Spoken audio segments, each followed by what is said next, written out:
L'homme est malade parce qu'il est mal construit. Il faut se décider à le mettre à nu pour lui gâter cet animal qui ne démange mortellement. Dieu, et avec Dieu, ses organes, oui, ses organes, tous ses organes, car, suivez-moi si vous le voulez, il n'y a rien de plus inutile que organe. Fala, meus corpinhos sem órgão, minhas maquininhas celibatárias, minhas máquinas paranoicas, minhas maquininhas miraculantes. Tudo bom com você? Por aqui, na medida do possível, tá tudo bem, né? Cheio de livro aqui na mesa. Inventei uma doideira muito doida, que é revisar. Acho que não contei isso pra quase ninguém, né? Aí eu conto um podcast, revisar minha dissertação de mestrado para tentar publicar um livro sobre Nietzsche. Tem pouco livro sobre Nietzsche, eu acho, né? Pouca coisa pesquisada sobre Nietzsche. Mas é isso, acho que vou tentar publicar um livro sobre Nietzsche, só que, tipo assim, eu escrevi minha dissertação entre os 26 e 28, eu hoje com quase 32, batendo na porta, né? Rapaz, assustado como que aquilo ali foi aprovado. Então, tem um material grosso ali, mas tá muito grosso, tem que lapidar. Mas tá sendo lapidado na base da porrada, assim. E que mais? É isso, aí eu tô meio surtado e tem muito livro aqui na mesa. Fora isso, hoje é um episódio especial, assim, não como todo episódio especial, hoje é um episódio especial mesmo. Hoje é especial de episódio Sabesp. A Sabesp, pra quem não sabe, é a companhia de água aqui, né, de São Paulo, da cidade de São Paulo, que está do estado, né? Acho que é do estado. E aí eu preciso fazer uma transferência de conta, né? Preciso assumir a responsabilidade por uma conta, vou ganhar um comprovante de residência aqui em São Paulo, depois de 2 anos aqui, ganhar, merecer, buscar um comprovante de residência aqui. Eu tô me mudando de casa, eu preciso assinalar isso aí, né? Luz já consegui, Luz foi mais fácil. Agora Sabesp, faz 30 minutos que eu entrei no chat online da Sabesp, porque nem o telefone nem o aplicativo funciona para fazer esse negócio de transferência de conta aí, não sei o nome, esqueci. Transferência de titularidade. E aí tem 30 minutos que eu entrei no site, ou pelo menos 25, e eu era o 47, agora eu sou o 30. E eu tô aqui olhando fixamente pro computador, vendo esse númerozinho baixar muito lentamente. Enquanto isso eu vou gravar um podcast aqui, porque deu exatamente, né, na hora que eu gravo o podcast. Então é isso, essas são as novidades do dia. Por isso o Big Brother tá morno, né, não tem muito coisa. O Olavo de Carvalho morreu. Caralho, até que enfim, velho. Puta que pariu. É foda. Esses caras deviam ser pendurados de cabeça pra baixo, assim, né? Ele, o Bolsonaro, essa corja toda de filho da puta. Mas, filho da puta até ofensa com as putas. Essa corja mesmo. Mas, pô, só do cara morrer de Covid, assim, já... Felicidade enorme, assim, cara. Bom, bora lá. Mas hoje não é um programa especial Morte Olavo de Carvalho. Hoje é um programa especial Sabesp. Então me ajudem aí a ficar atento com a Sabesp. Vou botar aquele despertadorzinho esperto, né? 20 minutos. Aqui no celular são 11h08, então a gente vai até 11h28. 11h28. Chablowski. Isso mesmo, 20 minutinhos. Bora lá. Onde que a gente tá? Você lembra? Eu não lembro. Por isso que existe marca-página. Tá aqui. Porra, eu botei marca-página aqui, mas eu não anotei onde que é. Normalmente eu boto um risquinho assim pra saber onde é. Botei marca-página aqui. Cara, eu acho que eu sei onde a gente tava. Tá, eu vou daqui. Tá na página 120. Nota de rodapé 29, né? Aí, por aí. E aí, exatamente na nota de rodapé 29, eu imagino que a gente tem encerrado semana passada, imagino, né? Que é o Friedrich Nietzsche, meu querido aí, né? A Carta Bucha, de 5 de janeiro de 1889. Lembrando que Nietzsche entra num estado meio crazy in love, em 1890, né, cara? Então tava prestes aí. Essas cartas do final, assim, são geniais, as cartas do dia do final. Mas aí ele manda essa aí, né? O que é desagradável e constrange minha modéstia é que, no fundo, cada nome da história sou eu. Porra. Constrange sua modéstia. Cara, eu acho Nietzsche um escritor excelente. Nietzsche e Freud, assim... os caras escrevem bem pra caralho, bicho. Bem pra caralho mesmo. Eu fico abismado. Não consigo conceber como um manejo de palavra tão bonito assim, sabe? Pra dizer uns negócios. Eu, quando escrevo, claro que sou viciado em escrita acadêmica, né? Por ser parte acadêmico nessa história. Uma coisa meio seca, meio pobre, assim, sabe? Tá lendo informação, assim, pior que jornal. Mas não, e olha que tem bons jornais. Os jornais antes eram mais legais também. Hoje em dia que tá mais besta. Mas porra, o Nietzsche e o Freud, espantado. Bora lá. Porém, nunca se trata de identificar-se a personagens como erroneamente se diz de um louco que ele se tomava por, entre aspas, se tomava por, né? Pô, ele se tomava por Napoleão, ele achava que ele era o Bolsonaro, ele achava que ele era o Lula. Tem esse delírio aí, né? Trata-se de algo totalmente distinto. Trata-se de identificar as raças, as culturas e os deuses com campos de intensidade sobre o corpo sem órgãos.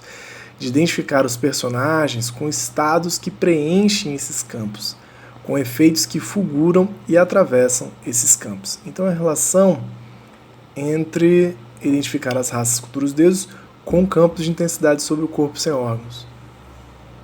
Campos de intensidade, identificar os personagens com estados, né, que a gente viu que o corpo sem órgãos é preenchido por estados e sensações, né, essa é bem a síntese de consumo, que preenche esses campos, com efeitos que fulguram e atravessam esses campos. Eles ainda não deram pistas de como acontece essa identidade, né, se é por imagem, o que acontece. Vamos ver aqui.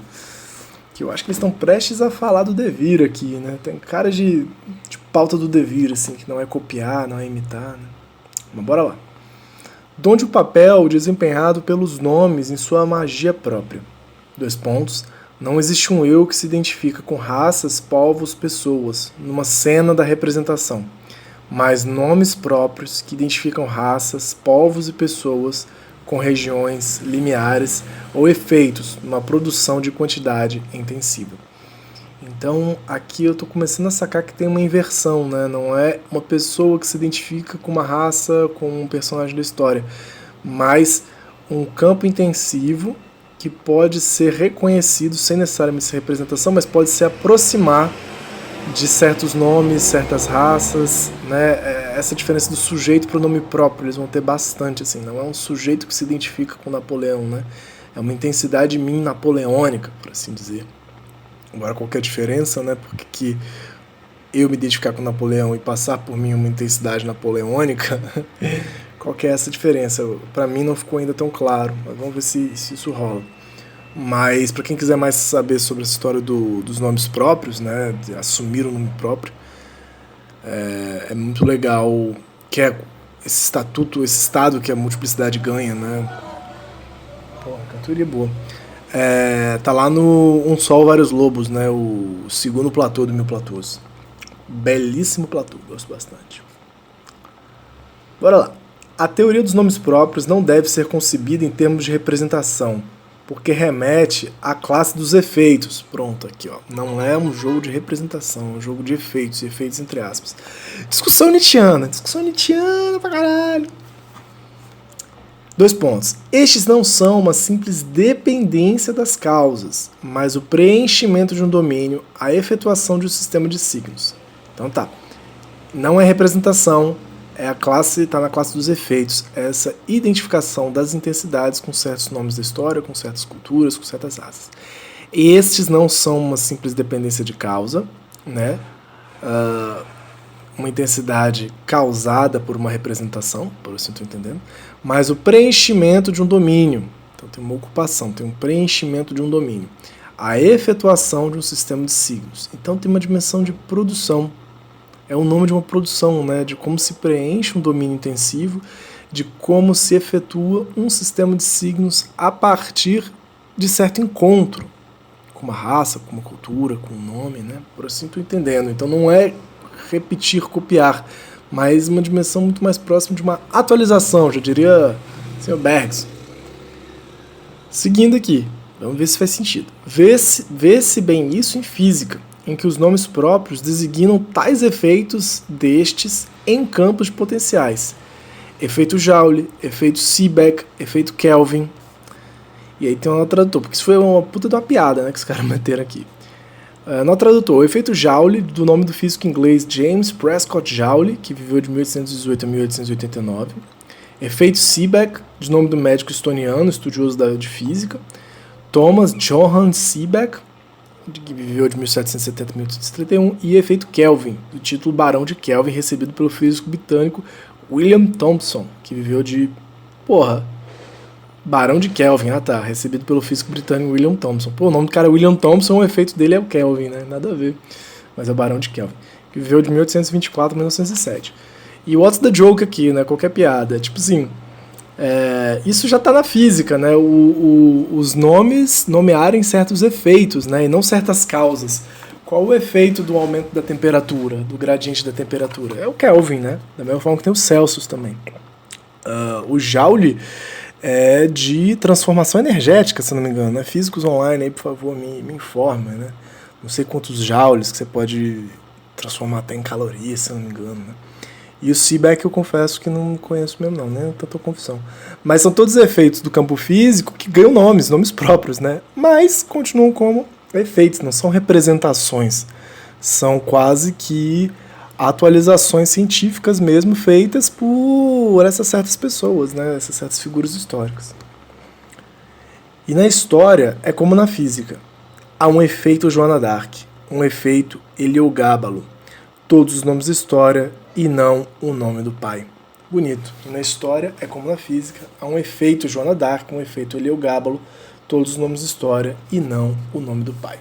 Todos esses nomes designam certos efeitos, né? Certas vibrações, certas intensidades com qual um corpo pode se identificar.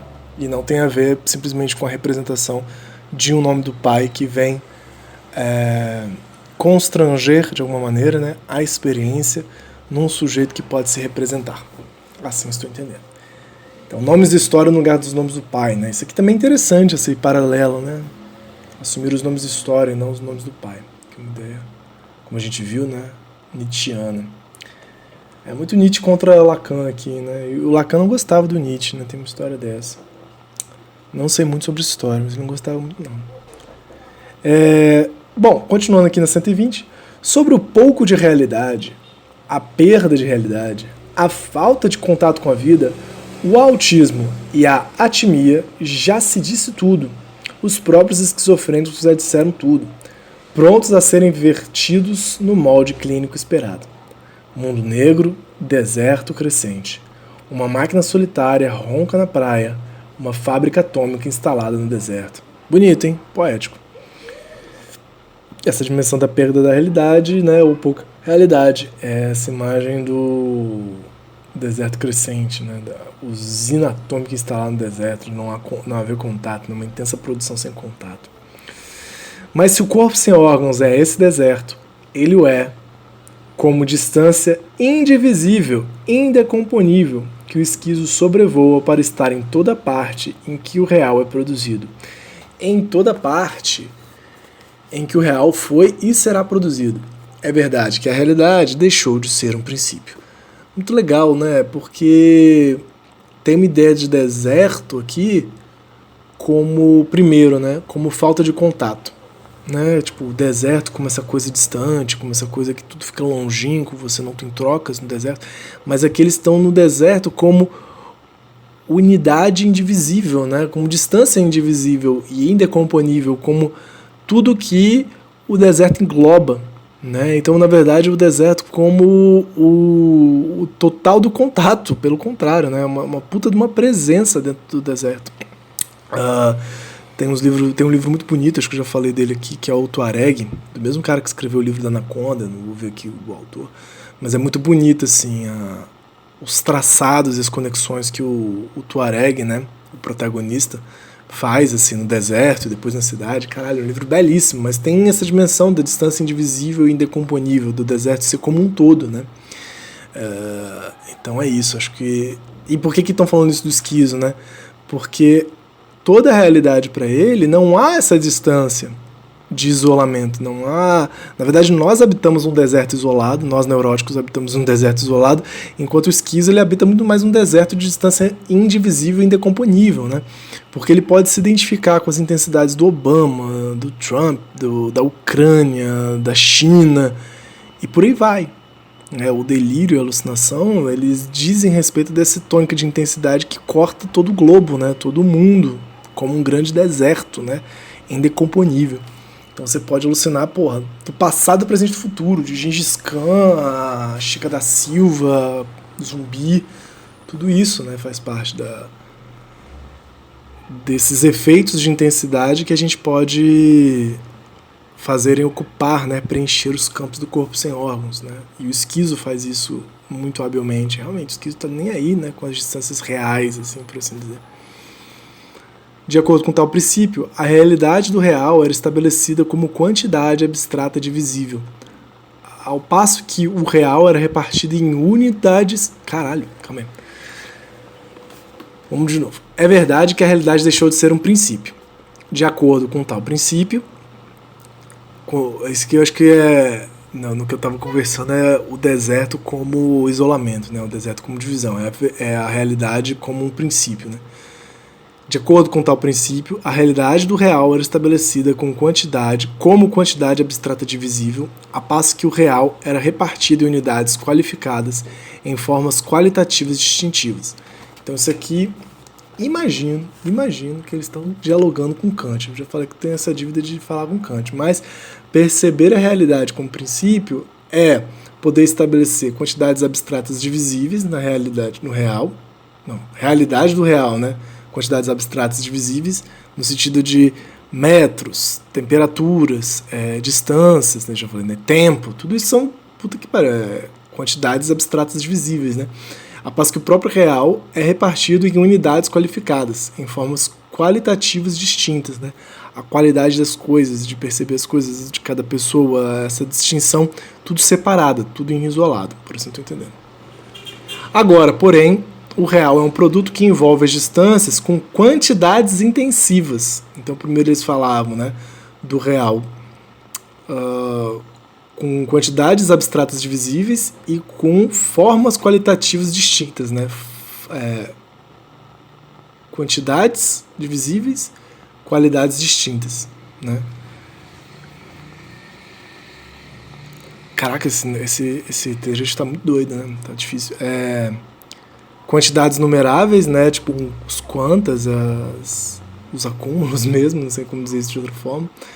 E as formas, né? Quase um jogo de conteúdo, quantidade de conteúdo e qualidade das formas que esse conteúdo tem. Mas agora o Deleuze e o Guattari, como a gente já deu spoiler no episódio passado, estão trabalhando no campo das intensidades. Repito a frase. Agora, porém, o real é um produto que envolve as distâncias com quantidades intensivas. Terceiro aspecto do real, né?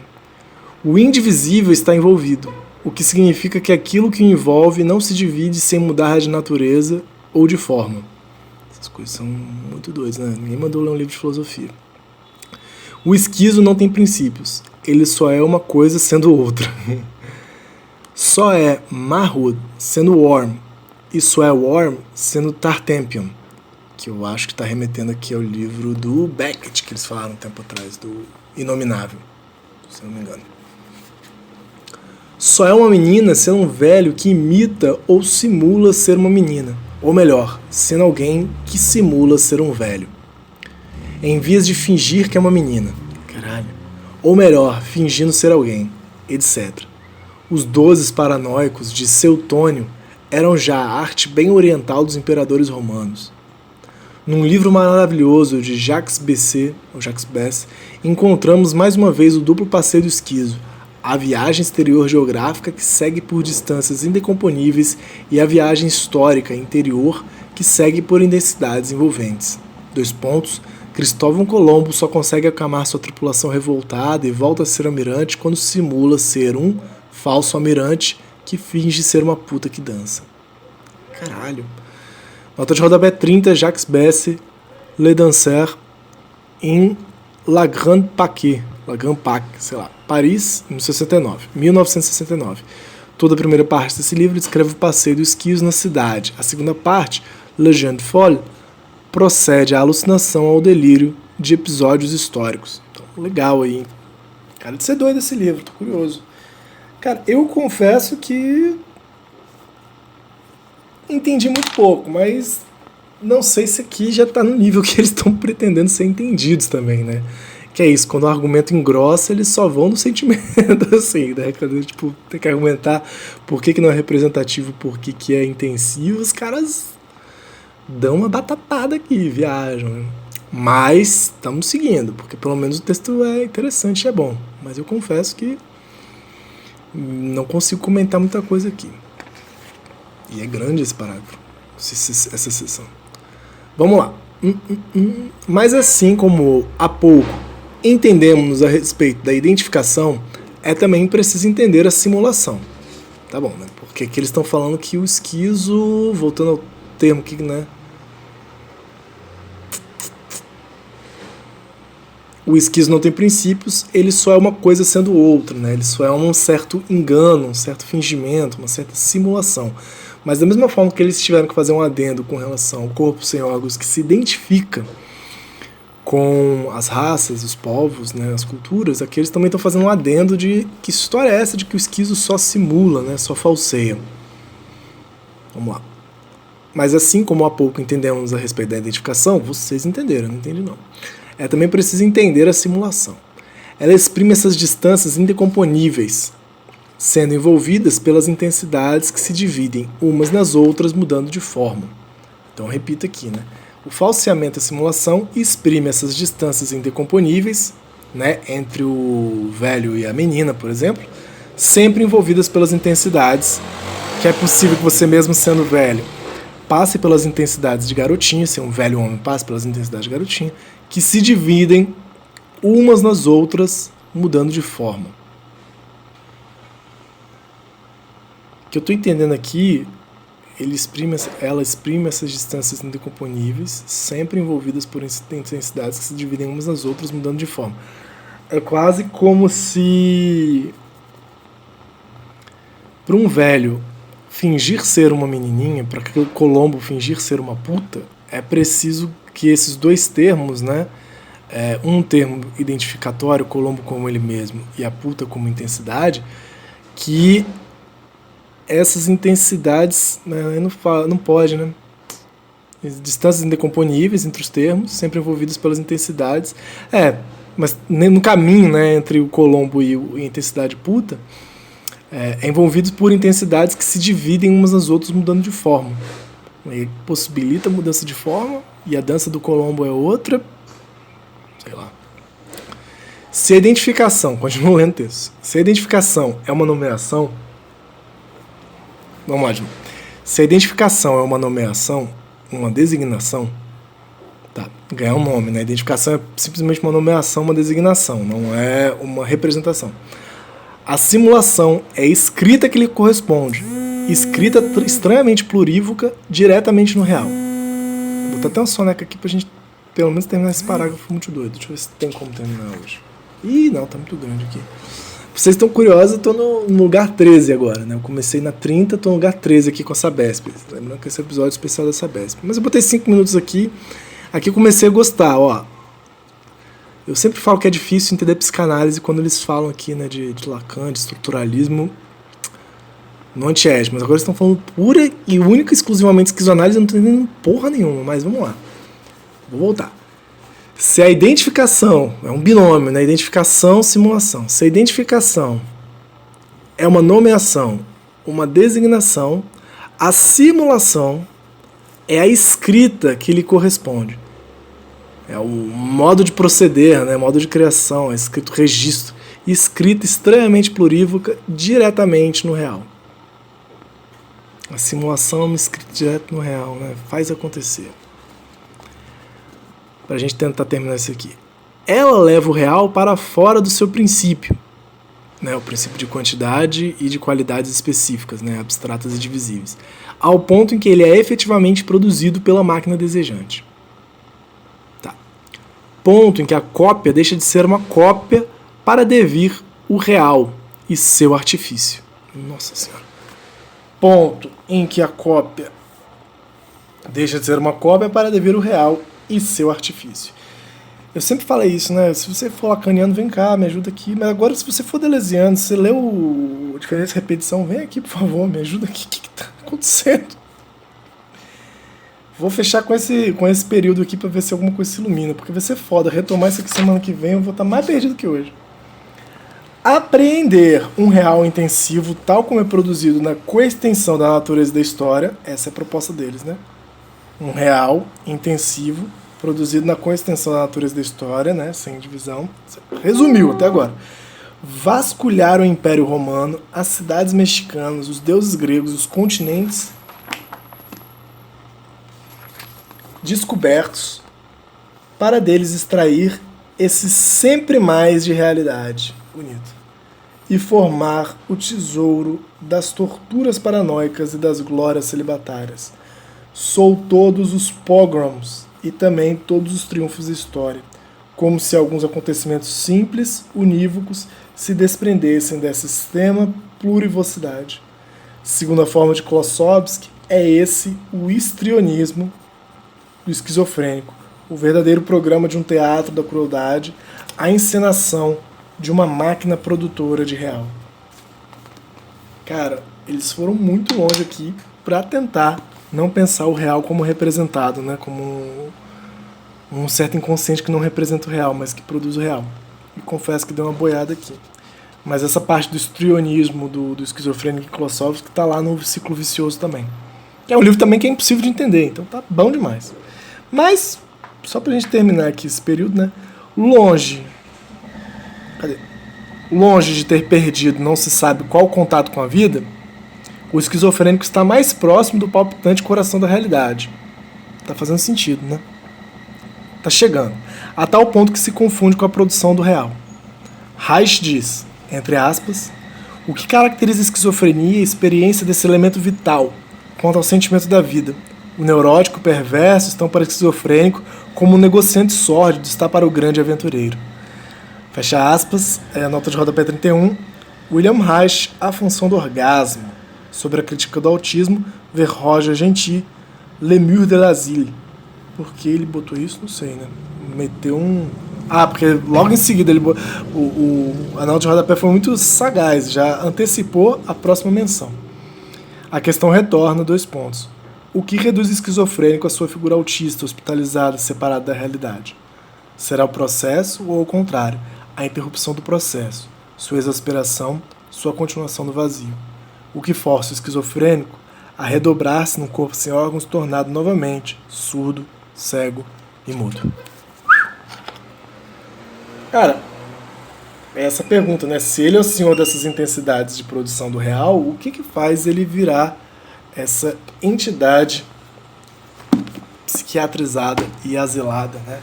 Muitas vezes fechada sobre si mesmo. Doente, né?